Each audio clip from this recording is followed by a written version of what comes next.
కాసేపట్లో తెలంగాణ సచివాలయంలో ధరణి సమస్యలపై రెండో విడత కమిటీ సమావేశం జరగనుంది. ప్రధానంగా ధరణి పోర్టల్లో ఉన్న సమస్యలపై ఈ కమిటీ చర్చించి ప్రభుత్వానికి నివేదిక ఇవ్వనుంది. మార్పులు చేర్పుల గురించి కూడా ఈ కమిటీ ప్రభుత్వానికి ఇచ్చే నివేదికలో ప్రస్తావించనుంది. ప్రజల నుంచి కూడా ధరణి విషయంలో అనేక దరఖాస్తులు అందడంతో ఇందుకోసం ప్రభుత్వం కమిటీని నియమించింది. ఈ కమిటీ తొలి విడత CCLA కార్యాలయంలో సమావేశమైంది. రెండో విడత సమావేశం మరి కాసేపట్లో జరగనుంది.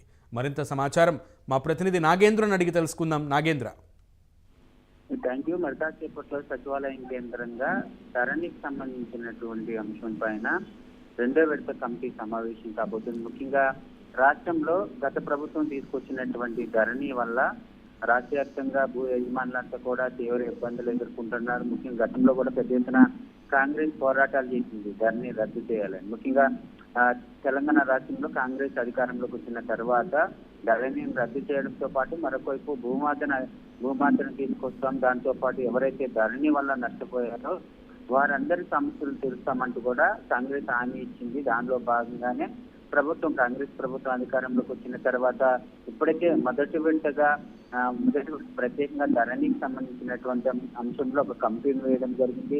ఆ కమిటీ ఇప్పటికే ఒకసారి మొదటి దఫ సమావేశమై రాష్ట్రంలో ప్రధానంగా ధరణి వాళ్ళు ఎదుర్కొంటున్నటువంటి సమస్యలు, ఎవరైతే ఫిర్యాదులు చేశారో వారందరి నుంచి వచ్చినటువంటి నివేదికలు, మరొకవైపు రాష్ట్ర వ్యాప్తంగా ధరణి కమిటీ ప్రత్యేకంగా అన్ని ఉమ్మడి జిల్లాల్లో కూడా అధికారుల ద్వారా ప్రత్యేకంగా ఒక నివేదికను తయారు చేసేటటువంటి పనిలో ఉంది. దానిలో భాగంగా మొదటి విడత కమిటీలో ప్రత్యేకంగా దానిపైనే ఫోకస్ చేయడం జరిగింది. ప్రస్తుతం మరి కాసేపట్లో సచివాలయం కేంద్రంగా రెండో విడత సమావేశం కాబోతుంది. ప్రత్యేకంగా కమిటీ ఏర్పాటు చేసినటువంటి ఆ కమిటీ సభ్యులంతా కూడా ఈ సమావేశంలో పాల్గొనబోతున్నారు. ఈ సమావేశంలో